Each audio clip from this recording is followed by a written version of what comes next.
ஒரு பெண் கிட்டத்தட்ட 7 மணியில் மாலை 4 மணியிலிருந்து இரவு 9 மணி மட்டும் பெண் போலீசார் இல்லாமல் ஆண் போலீசாரால் தாக்கப்பட்டு அந்த பிள்ளையின் மார்பகம் பின்புறம் அனைத்திலும் அந்த போலீசார் மிகவும் காட்டுமிராண்டித்தனமாக அந்த தாக்குதலை மேற்கொண்டிருக்கிறார்கள். மிக மோசமாக பாலியல் ரீதியாக துன்புறுத்தப்பட்டிருக்கிறார். இந்த நாடு என்ன செய்ய போகிறது? அவருக்கு என்ன தீர்வு சொல்ல போகிறது? அந்த போலீஸ் அந்த அறைகளுக்குள் பூட்டப்பட்டு ஒரு பெண் என்றும் பார்க்காமல் இந்த கிளீன் ஸ்ரீலங்கா என்று நீங்கள் சொல்லுகின்றீர்கள். ஆனால் இந்த பெண் பிள்ளையையும் அவரது சகோதரங்களையும் போலீஸ் நிலையத்தை பூட்டிவிட்டு நீங்கள் இந்த கேவலமான செயற்பாடை இந்த போலீசார் செய்வதை நாங்கள் வன்மையாக கண்டிக்கின்றோம். தனிப்பட்ட முறையிலே போலீஸ் ஸ்டேஷனை அடைத்துவிட்டு போலீசார் அந்த பெண் பிள்ளையை தகாத முறையில் கிளீன் ஸ்ரீலங்கா என்கின்ற ஒரு கட்டமைப்பு உருவாக்கப்பட்டிருக்கின்றது. நல்ல விடயம். இந்த நாடு சுத்தப்படுத்தப்பட வேண்டும் என்பதில் நாங்கள் மாற்று கருத்து கொண்டவர்களாக இல்லை. ஆனால் அண்மையில் நடந்த ஒரு சம்பவத்தை சுட்டிக்காட்ட வேண்டும். மட்டக்களப்புக்கும் அம்பாறைக்கும் இடைப்பட்ட பிரதேசத்தில் காணப்படுகின்ற போலீஸ் ஸ்டேஷன் பெரிய நீலாவணை போலீஸ் ஸ்டேஷனில் முறைப்பாடு வழங்குவதற்காக சென்ற ஒரு பெண் அங்கே அந்த போலீஸ் அந்த அறைகளுக்குள் பூட்டப்பட்டு ஒரு பெண் என்றும் பார்க்காமல் படுமோசமாக தாக்கப்பட்டிருக்கின்றார். அவருடைய உடலில் எல்லா பகுதிகளிலும் அந்த தாக்கம் நடைபெற்றிருக்கின்றது என்று சொன்னால் நாங்கள் கிளீன் ஸ்ரீலங்காவை பற்றி பேசுகின்றோம். எங்கோ அதனை அசுத்தப்படுத்தக்கூடிய வேலைகள் நடைபெற்றுக் கொண்டிருக்கின்றன. பெண்ணுக்கு ஒரு மரியாதை கொடுக்கின்ற தேசமாக நமது நாட்டை பார்க்கின்றோம். ஆனால் அந்த பெண் முறைப்பாடு கொடுப்பதற்காக தெருவில் செல்லுகின்ற போது அந்த பெண்ணை ஒருவர் சேட்டையாக சைகை மூலமாக துன்புறுத்தியதன் காரணமாக போலீசாரிடம் முறைப்பாடு செல்வதற்காக சென்ற போது அந்த பெண் படுமோசமாக தாக்கப்பட்டிருக்கின்றார். இதனால் அந்த பெண் இப்போது வைத்தியசாலையில் வைக்கப்பட்டிருக்கின்றார். ஆகவே இந்த விடயம் சம்பந்தமாக பெரிய நீலாவணை போலீஸ் நிலையத்தில் நடைபெற்ற விடயம் சம்பந்தமாக இந்த கிளீன் ஸ்ரீலங்கா பற்றி நாங்கள் பேசுகின்ற போது அந்த போலீசாருக்கு உரிய நடவடிக்கைகளை இந்த ஆட்சியாளர்கள் மூலமாக ஏற்படுத்தப்படும் என்று நான் நம்புகின்றேன்.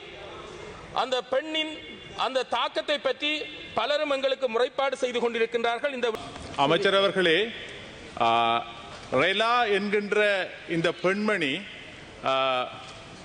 அமைச்சரவர்களின் கவனத்துக்கு, ரெலா என்கின்ற பெண்மணி பெரிய நீலாவணையில் இருக்கின்ற போலீஸ் ஸ்டேஷனிலே அவரோடு அவரது சகோதரங்கள் எல்லோரோடும் சேர்த்து தனிப்பட்ட முறையிலே போலீஸ் ஸ்டேஷனை அடைத்துவிட்டு போலீசார் அந்த பெண் பிள்ளையை தகாத முறையில் பேசியதுடன் அந்த பெண் பிள்ளையை துன்புறுத்தி வன்புணர்வுக்கு உள்ளாகின்ற செயற்பாடுகளிலே அந்த போலீஸ் அதிகாரிகள் ஈடுபட்டிருக்கின்றார்கள்.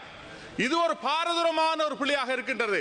அந்த பிள்ளையின் மார்பகம் பின்புறம் அனைத்திலும் அந்த போலீசார் மிகவும் காட்டுமிராண்டித்தனமாக அந்த தாக்குதலை மேற்கொண்டிருக்கின்றார்கள்.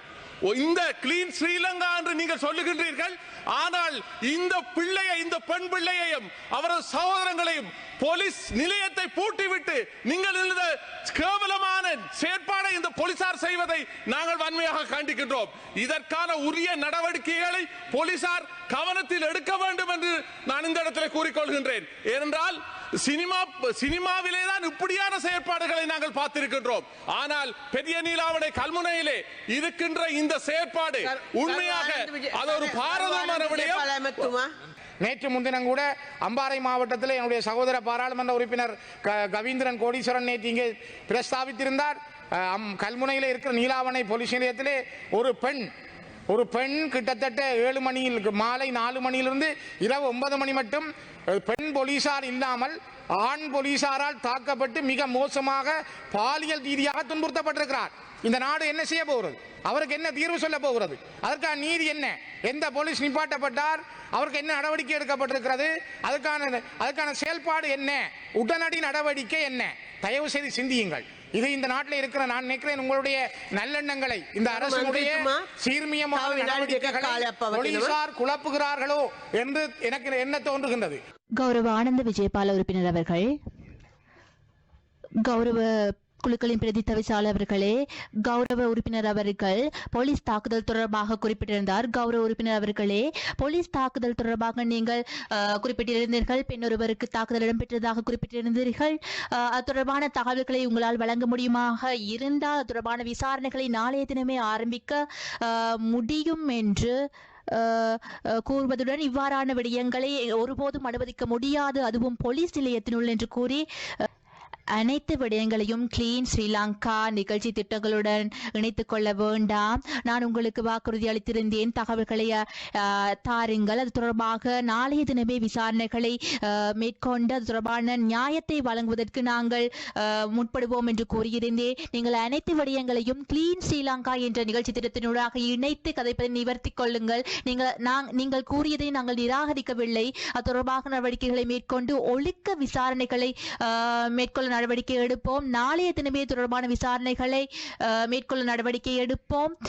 நீங்கள் கிளீன் ஸ்ரீலங்கா என்ற நிகழ்ச்சி திட்டத்தை இணைத்து இதனை கதைப்பதனூடாக தவிர்த்து கொள்ளுமாறு நான் கேட்டுக்கொள்கின்றேன். அது தொடர்பான தேவையான நடவடிக்கைகளை நாங்கள் எடுப்போம். அது தொடர்பான தகுந்த நடவடிக்கைகளை எடுப்போம் என்று கூறுகின்றேன்.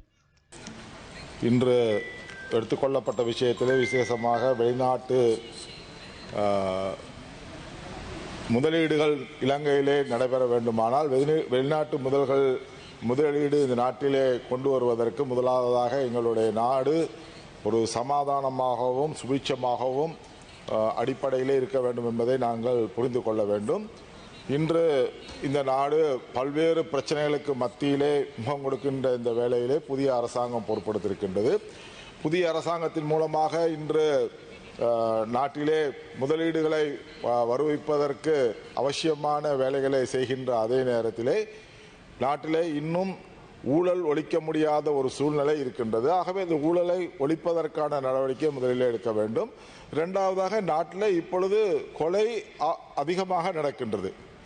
2 நாளைக்கு ஒரு தடவை எங்கே பார்த்தாலும் துப்பாக்கி சூடு நடைபெற்று அந்த துப்பாக்கி சூடின் மூலமாக பலர் இறந்து கொண்டு வருகின்றார்கள். அப்பொழுது வெளிநாட்டிலே இருந்து வருகின்றவர்களுக்கு ஒரு பயம் ஏற்படுகின்றது, இந்த நாட்டிலே எப்படி முதலீடு செய்வது என்பது.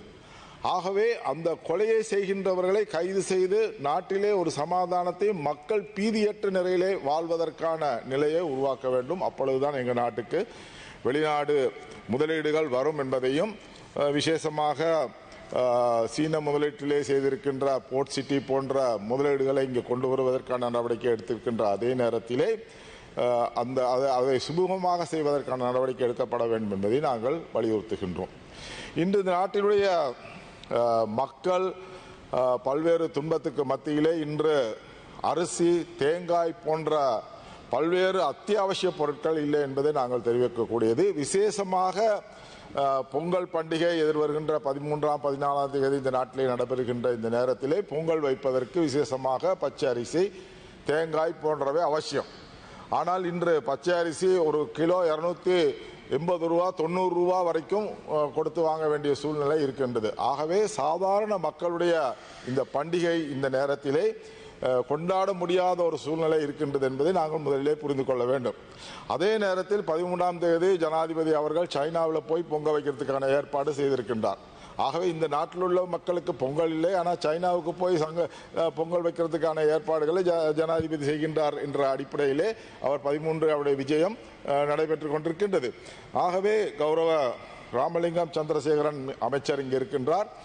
அவர் இந்த நேரத்திலே இதை புரிந்து கொண்டு அரசாங்கத்துக்கு தெளிவூட்டலை செய்ய வேண்டும் என்பதை நாங்கள் எதிர்பார்க்கின்றோம்.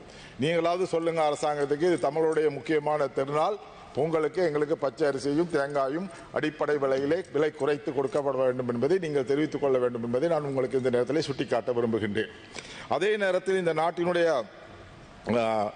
மக்கள் இன்று பல்வேறு பிரச்சனைகளுக்கு இருந்தாலும் இன்று நீங்கள் கிளீன் ஸ்ரீலங்கா என்று ஒரு நலத்திட்டத்தை ஆரம்பித்திருக்கின்றீர்கள். நல்லோம், அதை நாங்கள் வரவேற்கின்றோம். ஆனால் கிளீன் ஸ்ரீலங்கா என்ற திட்டத்தின் மூலமாக மக்களை துன்பப்படுத்துகின்ற சில வேலைகளை நீங்கள் ஏற்பாடு செய்திருப்பதை நாங்கள் ஏற்றுக்கொள்ள முடியாது. இன்று பஸ்ஸிலும் சரி, 3 வீல் அதாவது முச்சக்கர வண்டியிலும் சரி, அவர்கள் வைத்திருக்கின்ற மேக்கப் பொருட்களை, அடிஷனல் பொருட்களை அகற்றும்படி அவர்கள் சொல்வதனால் அவர்களுக்கு பல்வேறு பிரச்சனைகள் ஏற்பட்டிருப்பதாக அந்த பகுதியிலே இருந்து வருகின்ற குற்றச்சாட்டுகளையும் நாங்கள் சிந்தித்து செயலாற்ற வேண்டும். போகிற போக்கில் பார்க்க போனால் இப்போ மேக்கப் சாமான் போட வேணான்னு சொல்கிறீங்க, பெண்களையும் மேக்கப் போட வேணான்னு சொல்லுவீங்களோ என்ற சந்தேகம் எங்களுக்கு எழுகின்றது. காஸ்மெட்டிக் சாமான் அந்த நாட்டுக்கு கொண்டு வராதீங்க, ஏன்னா பெண்கள் மேக்கப்பில் வந்தால் எங்களுக்கு புரிஞ்சு கொள்ள முடியாதுங்கிற ஒரு சூழ்நிலை வருமா என்ற சந்தேகமும் எங்களுக்கு இருக்கின்றது. ஆகவே ஒரு ஒரு ஒரு நாட்டினுடைய சாதாரண மக்களுடைய பிரச்சனைகளை அறிந்து கொண்டு அவர்களை நல்ல நிலையில் அவர்களுடைய பிரச்சனைகளுக்கு தீர்வு காணும் முகமாக சின்ன சின்ன பெட்டி கடை போட்டு விற்கிறான், அவனையே அப்புறப்படுத்தினால் நாடு சுத்தமாக இருக்கணும் நாங்கள் விரும்புகிறோம். அதை நாங்கள் இல்லைன்னு சொல்லலை. சிங்கப்பூர் மாதிரி நாங்கள் வரணுங்கிறத எங்களுடைய கான்செப்ட் எந்த நாளும் இருந்து கொண்டிருக்கின்றது. ஆனால் அதே நேரத்தில் அந்த சாதாரண சின்ன வியாபாரிகளுக்கு கொடுக்கின்ற அந்த அந்த அந்த வாய்ப்புகளை இல்லாமல் செய்து விடாதீர்கள். ஏனென்றால் அவர்கள் அதை வைத்துத்தான் தங்களுடைய வாழ்க்கையை நடத்தி கொண்டு வருகின்றார்கள் என்பதை நாங்கள் புரிந்து கொள்ள வேண்டும். அடுத்ததாக எங்கள் பகுதியிலே இருக்கின்ற சில விஷயங்களை நாங்கள் உங்களுக்கு சொல்ல வேண்டும். அண்மையிலே நூரெலிய பகுதியிலே ஒரு பெரிய விபத்து நடைபெற்றது. ஹட்டன் பகுதியிலே அந்த விபத்து நடைபெற்ற பொழுது 3 பேர் இறந்து போனார்கள், பல பேர் இன்று காயப்பட்டிருக்கின்றார்கள். அப்பொழுது அந்த மக்களை கொண்டு செல்வதற்கான ஒரே இடம் அந்த கிளங்கன் ஹாஸ்பிட்டல். அந்த கிளங்கன் ஹாஸ்பிட்டல் என்பது இந்திய உதவியோடு செய்யப்பட்ட ஒரு பெரிய ஆஸ்பத்திரியாக இருக்கின்றது. ஆனால் அந்த ஆஸ்பத்திரியிலே போதுமான அளவு நர்ஸ்கள் இல்லை, டாக்டர்ஸ் இல்லை. அதனால் அங்கு அந்த அந்த பகுதி மக்களுக்கு அந்த பேஷண்ட்ஸ்களுக்கு, அதாவது போன நோயாளிகளுக்கு உடனடியாக சிகிச்சை செய்வதற்கான நடவடிக்கை அங்கு எடுக்க முடியவில்லை. ஆகவே தயவு செய்து அந்த கிளங்கன் ஹாஸ்பிட்டலை, அதாவது கிளங்கன் வைத்தியசாலையை அதை ஒரு ஒரு மாகாணத்திலிருந்து மத்திய அரசுக்கு எடுத்துக்கொண்டு மத்திய அரசாங்கம் மூலமாக அந்த ஆஸ்பத்திரியை நடத்துவதற்கான நடவடிக்கை எடுக்கப்பட வேண்டும் என்பதை நான் உங்களுக்கு அன்பாக தெரிவித்துக் கொள்கின்றேன். ஏனென்றால் நூரெலிய பகுதியிலே இருக்கின்ற ஒரே ஒரு பெரிய வைத்தியசாலை என்பது நூரெலிய ஹாஸ்பிட்டல். நூரெலிய ஹாஸ்பிட்டலுக்கும் கிளங்கன் ஹாஸ்பிட்டலுக்கும் கிட்டத்தட்ட 60 கிலோமீட்டர் தூரம் இருக்கின்றது. ஆகவே புகவந்தலாவ, மஸ்கெலிய, நோவுட், கினிகத்தன போன்ற பகுதியிலே வாழ்கின்ற மக்கள் வரவேண்டிய இடம் அந்த கிளங்கன் ஹாஸ்பிட்டலாக இருக்கின்றது. ஆகவே இந்த கிளங்கன் ஹாஸ்பிட்டலிலே இந்திய உதவியுடன் ஆரம்பிக்கப்பட்ட அந்த வைத்தியசாலையிலே அதை மேலும் அபிவிருத்தி செய்வது எங்கள் நாட்டுடைய கடமையாக இருக்கின்றது. அல்லது நீங்கள் இந்திய அரசாங்கத்துக்கு நீங்கள் அதை கொடுக்கலாம், இந்திய அரசாங்கம் செய்து தாருங்கள் என்றால் அதை செய்து தருவார்கள். அரசாங்கம் மூலமாக அதை நீங்கள் செய்ய வேண்டும் என்பதை நாங்கள் உங்களுக்கு அன்பாக கேட்டுக்கொள்கின்றேன். அங்கே காணி இருக்கின்றது, எந்த பிரச்சனையும் இல்லை. ஆகவே அதை நீங்கள் செய்ய வேண்டும் என்பதை சொல்லிக்கொள்கின்ற அதே நேரத்திலே இந்தியாவுக்கும் இலங்கைக்கும் இடையிலே ஒரு நல்லுறவை ஏற்படுத்தி அந்த பாலம் அமைக்கின்ற விஷயத்தை இலங்கையும் இந்தியாவும் செய்தால் நல்லா இருக்கும் என்று நான் நினைக்கின்றேன். மீன்பிடி அமைச்சராக இருக்கின்ற உங்களுக்கு அது விஷயம் நன்றாகவே தெரியும். இந்தியாவுக்கும் இலங்கைக்கும் பாலம் அமைக்க வேண்டும் என்பது இன்று நேற்றல்ல, பாரதியார் அவர்கள் சொல்லியிருக்கின்றார். சிங்கள தீவினுக்கு ஒரு பாலம் அமைப்போம் அப்படின்னு. அது என்னத்தை நோக்கி சொன்னாராங்கிறது அந்த நேரத்தில் அது சிங்கள மக்களோடு நாங்கள் ஒரு உறவை வைத்துக் கொள்ள வேண்டும் என்பதற்காக இந்திய சொன்னாரா என்று அது தெரியவில்லை. ஆனால் இன்று இந்த நாட்டிலே பெரும்பாலான சுற்றுலா பிரயாணிகள் வருவது இந்தியாவை பொறுத்தளவிலே இருக்கின்றது. ஆகவே இந்திய சுற்றுலாவை நாங்கள் வந்து சுற்றுலாத்துறையை அபிவிருத்தி செய்யப்பட வேண்டுமானால் நாங்கள் பல்வேறு வசதிகளை செய்து கொடுக்க வேண்டும். இப்பொழுது ஃபெரி சர்வீஸ் இருக்கின்றது, ஆனாலும் அதில் மக்கள் வருகின்றது மிக குறைவாக இருக்கின்றது. ஏன் இந்தியாவுக்கும் இலங்கைக்கும் ஒரு பாலம் அமைக்கக்கூடாது? கனெக்டிவிட்டி ஒன்று ஏன் உண்டாக்கக்கூடாது? அதை நீங்கள் ஏன் இந்த அரசாங்கம் எங்களுக்கு ஒரு முன்னுதாரணமாக இருந்து அதை செய்யக்கூடாது? அப்படியானால் எங்களுக்கு கார்லேயே போயிட்டு கார்லேயே வரக்கூடிய வசதிகள் இருக்கும். ஆகவே அதன் மூலமாக இந்தியாவிலிருந்து பல அதாவது சுற்றுலா பயணிகள் இங்கு வருவார்கள். எங்களுடைய பொருளாதாரம் சுற்றுலா வந்தாலே எங்களுக்கு பொருளாதாரம் அபிவிருத்தி அடையும். ஆகவே நாங்கள் பல சுற்றுலா தலங்களை கொண்ட இந்த நாடு இவ்வாறான வசதிகளை பெறுவதன் மூலமாக இந்த நாட்டினுடைய அபிவிருத்தி பொருளாதாரம் வளர்வதற்கான வாய்ப்பு நிறையவே இருக்கின்றது. ஆகவே இதை நாங்கள் செய்வதற்கான முயற்சியை எடுக்க வேண்டும். ஏனென்றால் இன்று பல நாடுகளிலே இன்று பிரான்சுக்கும் அமெரிக்காவுக்கும் இடையிலே கனெக்டிவிட்டி இருக்கின்றது, ரோடு இருக்கின்றது. ஆகவே ஸ்காண்டினேவியா ரோடுகளில் நாடுகளில் அந்த ரோடுகள் இருக்கின்றது. ஜப்பான் இன்னைக்கு எங்கேயோ போய்விட்டது அந்த பாதை வசதிகள் மூலமாக. ஆகவே எங்களுக்கு இந்தியாவுக்கும் 18 மைல்கள் தான் இருக்கின்றது. ஆகவே இந்த 18 மைல்களிலே ஒரு பாலம் அமைத்து இந்த இந்தியாவுக்கும் இலங்கைக்கும் இடையிலே போக்குவரத்தை உருவாக்குவதன் மூலமாக இந்த நல்ல எண்ணத்தை விரிவுபடுத்துவது மட்டுமல்ல, இந்த சுற்றுலாத்துறையும் நாங்கள் அபிவிருத்தி, பொருளாதாரத்தையும் அபிவிருத்தி செய்யக்கூடிய வாய்ப்பு நிறைய இருக்கின்றது என்பதை நாங்கள் புரிந்து கொண்டு செயல்பட வேண்டும் என்பதை உங்களுக்கு தெரிவித்துக் கொள்கின்றேன். நன்றி. கரு ராமலிங்கம் மந்திரித்துமா. கௌரவ பிரதி சபாநாயகர் அவர்களே, எனது பெயரை குறிப்பிட்டு உறுப்பினர் ராதாகிருஷ்ணன் அவர்கள் ஒரு சில வார்த்தைகள் குறிப்பிட்டதன் காரணமாக நான் இந்த விளக்கத்தை சொல்ல வேண்டிய தேவை இருக்கின்றது. கௌரவ ராதாகிருஷ்ணன் அவர்களே, நீங்கள் குறிப்பிட்ட விடயங்கள் நல்ல விடயங்களை நாங்கள் உள்வாங்கிக் கொள்வதற்கு, அரவணைத்துக் கொள்வதற்கு தயார். அதே போன்று உங்களுக்கு நன்றாகவே தெரியும், இப்பொழுது நீங்கள் குறிப்பிட்ட ஒரு சில குற்றச்சாட்டுக்கள் மிகவும் அபாண்டமானது. என்னென்றால், நாங்கள் வந்தால் அதாவது அழகு சாதனை செய்வதை நிறுத்திவிடுவோம், அல்லது த்ரீவீலில் செல்லுகின்றவர்களுக்கு அவ்வாறான தடைகள் விதிக்கப்படும், இதுதான் கிளீன் ஸ்ரீலங்கா என்கின்ற தோரணையில் சொல்லிய விடயங்கள் மிகவும் தவறானவை. அதனால் தயவு செய்து அந்த இதுகளை திருத்திக் கொள்ளுங்கள் என்பதையும், அதே போன்று நீங்கள் இந்தியாவை பற்றி குறிப்பிடுகின்ற பொழுது உண்மையிலேயே நாங்கள் மிக தெளிவாக இருக்கின்றோம். இப்போது அல்ல, எப்போதுமே கூட நாங்கள் அதாவது கொள்கை ரீதியாக பல்வேறு நடவடிக்கைகள் எடுக்கப்பட்ட போதிலும் கூட இன்று நாங்கள் இந்தியாவோடு மிகவும் நெருக்கமாக உறவாடி கொண்டு இருக்கின்றோம். அதில் எந்த விதமான மாற்று கருத்து இல்லை.